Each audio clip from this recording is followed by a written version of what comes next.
Eventide Entertainment presents The Drive-In.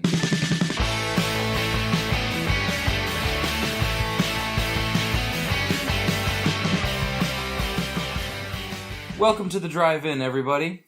I'm your host, Aaron Lopez. Each week we'll be bringing you a new guest host, and this week is Jordan Lopez. Jordan, welcome. Thanks for having me. All right, getting right to it. Today's film that we're going to be looking at is the Netflix original, What Happened to Monday. This came out a few weeks ago, but we just got to seeing it now, and we had some mixed reactions. Some good, some bad, but seemed to be an overall positive reaction to it. What we're going to do every week is we're going to give you guys a quick little spoiler-free summary. Give you an opportunity to see whether or not you want to see the movie before we get into all the details, give some spoilers. So we'll get right to it. This week, spoiler-free summary starts like this. In the future, overpopulation is a major issue. To fix this, families are able to only have one child. Therefore, siblings are illegal. This legislation of illegal siblings is led by Nicolette Kamen, portrayed by Glenn Close. If a sibling is found, they are taken by the Child Allocation Bureau, or CAB, to be processed for cryosleep. 7 identical sisters, each named after a day of the week, have made it into their 30s living as one identity, Karen Setman. At some point, somehow, they are found out, and Monday, the firstborn, goes missing. The remaining 6 sisters band together, each using their personal skills to try to find out exactly what happened to Monday. So, there's your warning. There's your spoiler-free summary. Any point in time from here on out, you've been warned. We don't want to hear you complaining that we gave away the ending. Alright. Good. Alright, so first off, Jordan, what were your overall reactions to the film? I was kind of worried that it was going to be like a sci-fi movie, because I'm not into sci-fi at all. Yeah. Honestly, from the very beginning, it was a little too real. Oh, yeah. We're heading in the direction of overpopulation, having scientific food, that makes people overbreed, and political situations that we're in right now are being portrayed in this movie, and it scared me to death, especially with climate change, and it was too real. I almost couldn't watch it because it was just too much to handle. Yeah, right off the bat for me, I definitely noticed that. I remember we were sitting and watching it, and you really see this a little bit of the political vibes start hitting in. For me, honestly, I saw the political aspect of it, but visually to me, it looked and felt a lot like a more adult Hunger Games. It felt like it was, all right, here's what's going to happen, here's our problem, here's our solution, and instead of pitting a bunch of kids in a battle against each other, we're just going to get rid of any other kids altogether. It's kind of the same overpopulation concept, but yeah, it just had a really Hunger Games vibe to me. But after we get into that, we learn about the sisters. We start to find out why they were named at Sunday through Saturday. Willem Dafoe makes his entrance, and I'll tell you right now, Willem Dafoe's character was a very underrated character. I think that he stepped in. He wasn't in it very much, but when he was there, he did a really good job. I really liked him in this. He was really cool. He was, I'm glad they didn't overuse him. Yeah. Because it would have been, look it, Willem Dafoe is in the movie. No, it was just like a little tiny detail that he happened to be in. He played it really well. Mm-hmm. They did a really nice job with him. Yeah, I think both Willem Dafoe and Glenn Close were both big names, but they didn't overplay the fact that they were in the movie. You didn't see a whole lot of either of them, but just enough to keep the storyline going. Just enough to intrigue you through the trailer, and they're both pretty early in the movie, so I liked it. I thought that was they utilized them correctly. Yeah. Okay, so what else? Next thing that you see is the sisters all sitting down at a meal. This is their end of day meeting. We find out that they are, one sister gets to go out every day. Sunday gets to go out on Sunday, Monday on Monday, Tuesday on Tuesday, and so on. So at the end of the day, they have to give this rundown of what happened. Through some extra technology, they're able to see pictures and video of things that have happened during the day. And then the next sister then has to, they all have to actually process that information and create that one identity. You need to explain their bracelets. Yeah, the bracelets. So we start out with every single person getting one identity bracelet. This bracelet gives you this overall file, basically, a digital file that pops up. So when I swipe my bracelet, it tells me that I'm an only child, where I'm from, where I live, any of my relatives, or anything like that. And so it's something that Willem Dafoe's character, who's the grandfather of these 7 sisters, he creates identical bracelets, so they all have this one bracelet they can wear, and it allows them to really live as one character. So that's really where the story starts to revolve around, is this technology. Monday goes out. On Monday, she doesn't come back. From there, I mean, we do really see a lot of. To me, it was a little predictable. Okay, Monday's not there. Tuesday goes out, because earlier we see what happens when 2 of them go out, and we get a really, really heavy scene with the finger. What do you think about that? The finger scene. Okay, so you need to explain that they're young, and there's a rebellious Thursday, and she just wants to go out and be her own life, have her own life.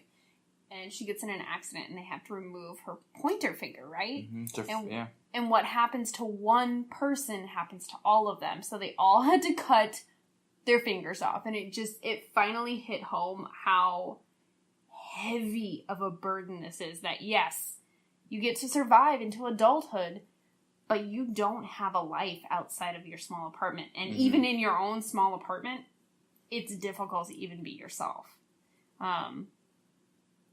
Good job. Good choice. Yeah, I mean, the grandfather tells them at one point that what happens to one of you happens to all of you. However, when you are here, or when you are at home, you get to be you. You get to have that creative side, or you get to be that person you want to be. But outside the walls, you are Karen Setman, and you all have to look like, act like, be her. And yeah, you see Thursday come back, and she got in an accident, and the tip of her pointer finger is hanging on by a thread. So they have to cut it off, and then all other 6 sisters have to get their fingers cut off, that pointer finger. So really, made it very real. It hit home. It made you feel a little bit like, that's the first moment of sympathy that you really got out of any of the sisters. And for all the sisters, in fact. It was first 20, 30 minutes, when we start to look into the backstories of each of the sisters. What did you think of the overall portrayal of all the sisters?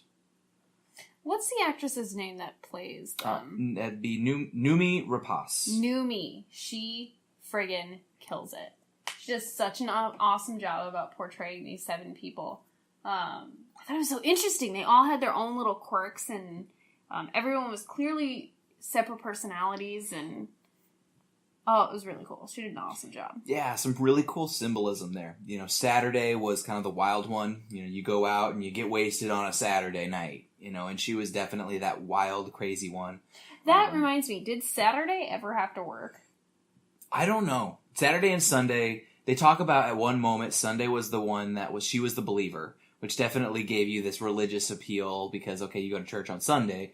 But I don't know. That was one of those questions that, you'd brought up during the actual movie. Does that mean Saturday and Sunday don't ever have to work? I don't know. It definitely didn't feel like weekends were really weekends in this society. So maybe Saturday did say that she was entertaining clients on a Saturday night, but we don't know if that's actually real. Yeah. Definitely one of the plot holes. There were a couple plot holes that I wasn't sure, and not necessarily plot holes, just unanswered questions. So that was one of them that I really wasn't sure about. So It's about that time. Let's all go to the lobby, refill your drinks, grab a snack, and listen to what is coming soon from Eventide. You know, there's nothing quite as satisfying as a good conversation with intelligent company. Join comedian Don Smith every week as he sits down and talks with comedians, actors, filmmakers, writers, and everyday schmoes. It's The Life with Don Smith, Wednesdays at noon on 106.9 FM, and now available on the Eventide Entertainment podcast feed every Friday on Spreaker, YouTube, and iTunes.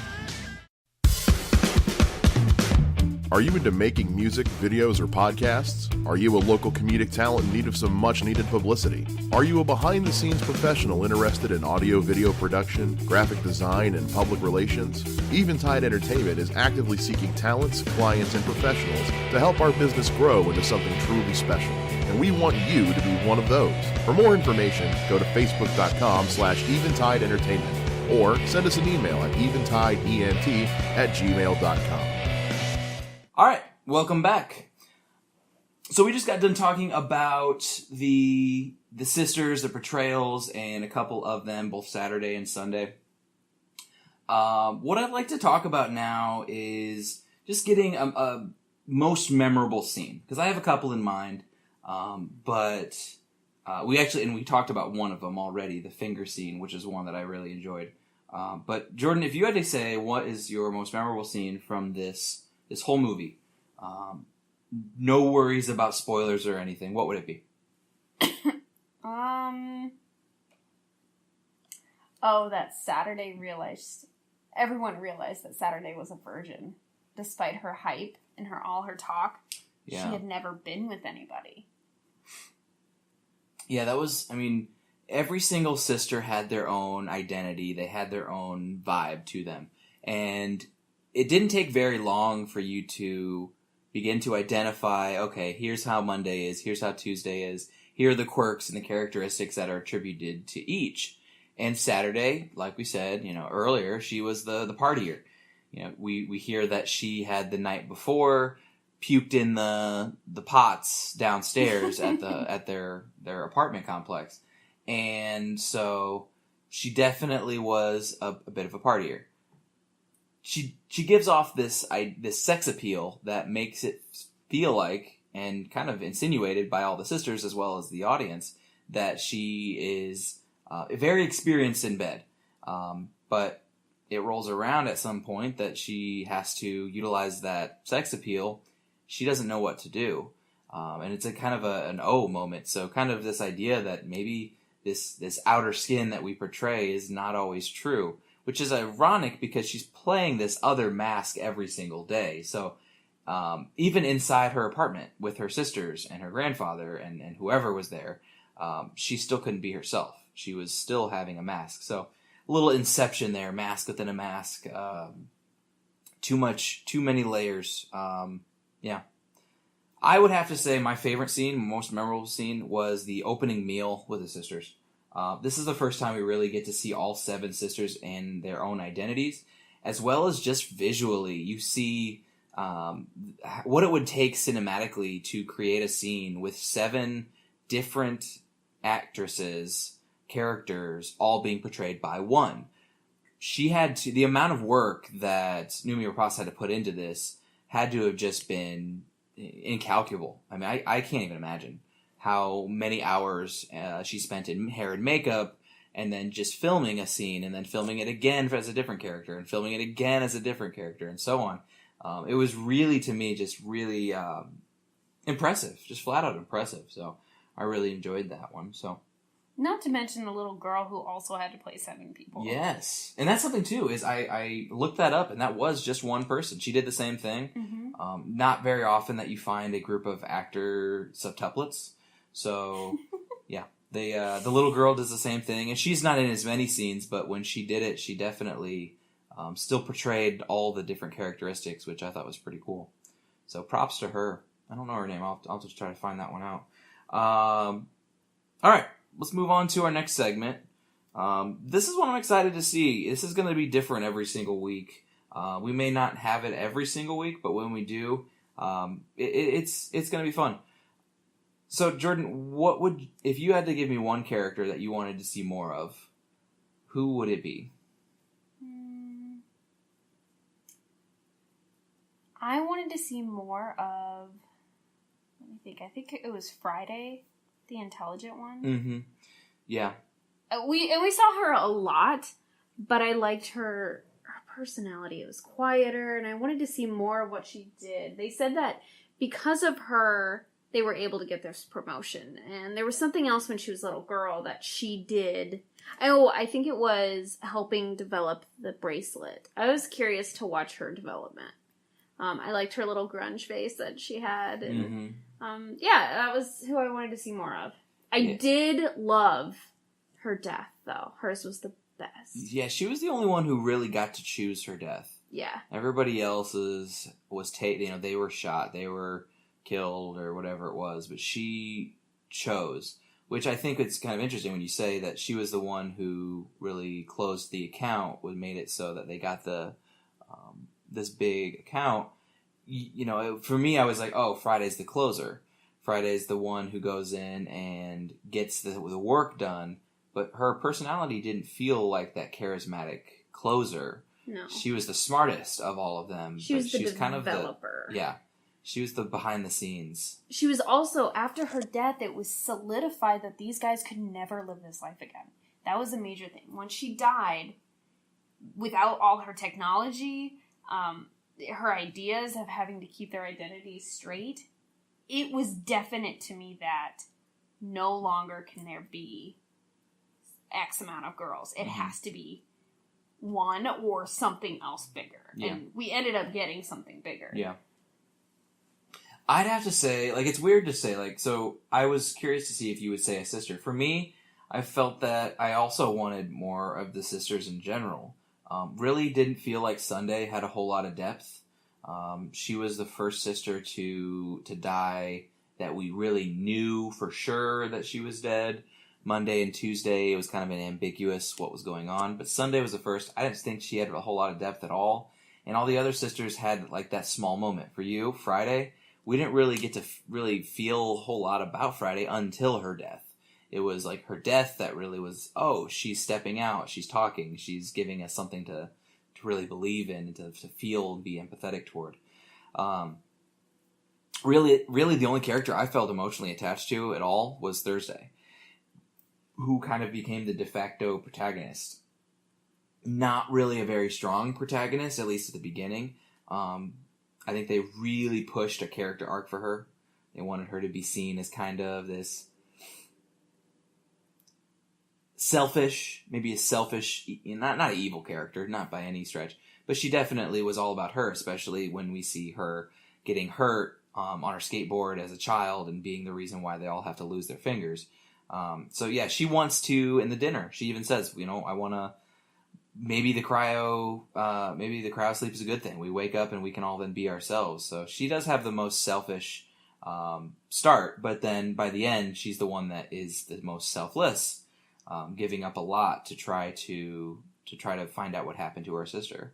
So yeah, I don't know. I think that just overall, I read actually a couple people online had said that they wish this maybe was a 3-part miniseries to give a little bit more depth to the sisters. That would have been perfect. Would be an extremely intelligent miniseries.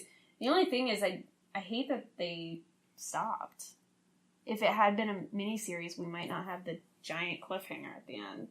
Yeah, and it's... we'll get to the end here in a little bit, because there definitely is some questions. Let's go right now. So, did you have any questions by the end of the movie? Yes. So, what were they? They didn't solve anything.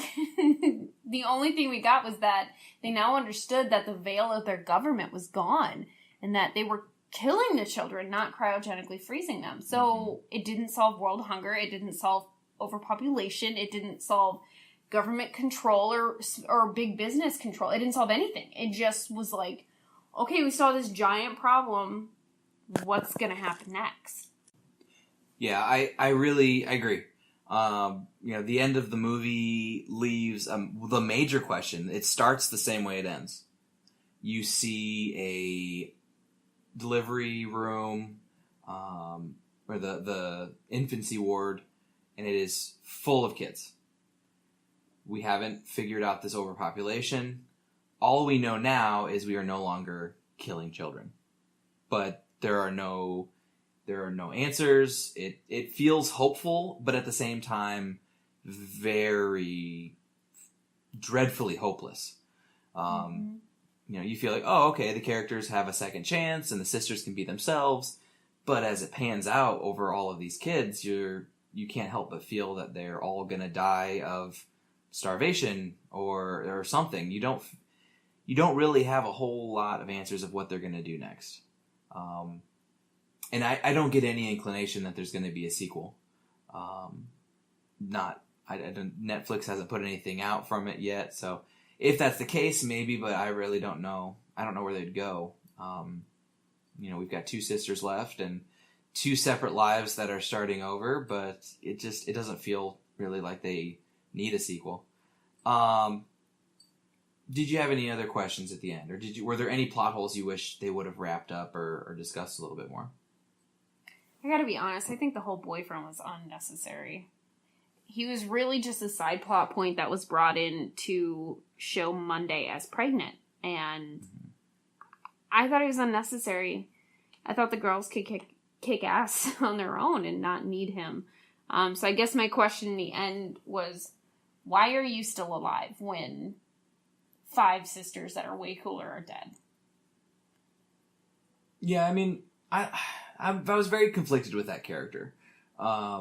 He was interesting, but I agree. I think they gave him way too much. He was a character who started out at the beginning of being this just kind of flirtatious guard, which you could believe, and you're like, okay, he gets to see one of the sisters every day who he thinks it's the same sister. He doesn't know about the 7. And yeah, I felt like really he was one of many male characters that seemed just randomly placed. He had Jerry, the guy at the office. Jerry. I mean, he shows up. He has a secret, which they all think is the fact that there's 7 of them, but there's this contract, which, yes, that pushes the plot forward, but he was this sleazeball that you felt could have been your main antagonist, just the villain of the entire movie, and he's gone a third of the way through. The other one, I actually looked his name up, Joe. Joe was one of not the bodyguards, but the enforcers of the cab. The guy who is trying to kill the sisters, the one who ends up shooting Wednesday. The blonde guy. He was this just badass villain who really didn't talk much, said a few words here and there, but was just there to kill people. But I think there was a plot point there because it's Glenn Close, right? Glenn Close is the villain. Her character tells Joe, is that his name? I need you, Joe. And so I thought we were going to find out that Joe was also a sibling, and it was the child of Glenn Close's character. So that's another... Because what happened to him? Did he die? I don't even remember. I don't think he died. I remember seeing him after the apartment explodes. He does die. Cab agent boyfriend of Monday ends up shooting him because he shoots... he doesn't realize that Thursday and Monday got into this altercation, and he thinks that he's protecting Glenn Close's character because it looks like Monday is going to kill her, but she's coming to kill Thursday. Yeah, it gets very convoluted at the end, clearly. But yeah, Joe gets shot at the end. But it's really, yeah, there's a lot of male characters. The boyfriend, you've got the boyfriend, you have you have Joe, you have Jerry, just a lot of random characters. Adrian is the boyfriend's name. There we go. It felt like they were like, man, we have too many strong female characters. Let's add some men in there. Even Eddie, the guy at the bottom of the apartment. I liked Eddie. Eddie was cool. Eddie was spouting off some Langston Hughes, and he seemed like a fun character, and they shot him in the head. A lot of people get shot in the head in this one. They don't mess around. They go for the one-shot kills in this movie. Mm-hmm. Okay. So, yeah, I don't know. I like the movie. I think that there were a lot of predictable points. The ease in which the sisters were killed off and how quickly some of them did die, that was a little surprising. The end, though, to me felt kind of obvious. This portrayal, I even wrote down that the cryosleep feels a little like baby killing. And this is before this is the very first time we saw it. I was like, this feels symbolic of killing babies. And it really wasn't babies, but, you've got kids in their 10 years old who are getting essentially burned alive. But that was another thing they never addressed. It was only children being put into cryosleep, like 6 and 8-year-olds. Mm-hmm. It was never babies, because they said once the girls were born, you wouldn't be reported. Yeah. So you would be reported if you had more than one child, which everyone did. It seemed like. So were the babies also cryogenically frozen, or were they kept in cab in the prisons? Yeah, processed, but they were never actually in cryosleep. No, but were they kept there until they reached a certain age in which, cryosleep is actually a good thing at age 6, because their bodies can handle it, or actual death. You know what I mean? It just was weird. Yeah, they just may have not wanted to go that route of actually killing babies. Killing children was enough of a stretch. But yeah, I just felt like it was very clearly not what it was pretending to be. I knew from the start something more was there. I didn't know exactly how it was going to go down, but Wednesday's death, I will give them credit. They got me on that one. If you look at the poster portrays, and I looked at this was really, really interesting. If you look at the poster of the film, you see 7 sisters running and jumping across this gap from one building, one roof to another. What's interesting is when you look at it on Netflix and when you look at it, you don't necessarily see the person at the end. There is someone standing on the other side of the building. I never saw that before, and that's a huge spoiler. They give that away, and this is essentially them trying to show all 7 sisters. But this scene is Wednesday jumping across the building, and she ends up getting shot by Joe, who it appears is in this promo poster, is there standing there getting ready to shoot. So for me, even one of the more shocking or surprising moments, at least, did not expect. We really thought Wednesday was going to make it, and then she gets halfway across the gap, and Joe's there, and there she goes. Can I tell you something about this promo, though? I seriously thought this movie was going to be about 7 girls who were super spies that jumped off of buildings. And then we started watching it, and I was like, oh, this is not a spy movie. Yeah, I mean, you mentioned at the beginning you were kind of worried this was going to be a sci-fi. There are definite sci-fi elements to it, but I think it falls more into a futuristic crime drama. The whole aspect of it's a mystery and there's something wrong. One of the sisters is gone. Very much more of a crime drama than it is a sci-fi. So if you're not really into the sci-fi genre, you don't have to go far off to really buy into this one. Now, if you're not into like the mystery or the criminal dramas, this may not be the movie for you. But okay, so we're getting towards the end here. First off, I really think that it was a decent movie. I want to look at a rating scale. But every week we're going to give our rating scale a personal touch, depending on the movie. And I think that it may be a fitting tribute to the sisters if we said that on a scale of 1 to 5 chopped off fingertips, we give 5 being the best, 1 being the worst.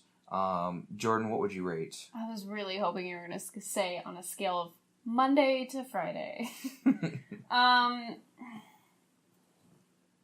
was so flabbergasted by this movie. I didn't think I would like it at all. And honestly, I couldn't remember the name of the movie, so the whole predictiveness of what happened to Monday being the character that sells them all out, had no idea until you said halfway through the show. It's pretty predictable that it's Monday, right? And I was like, oh, mind completely blown.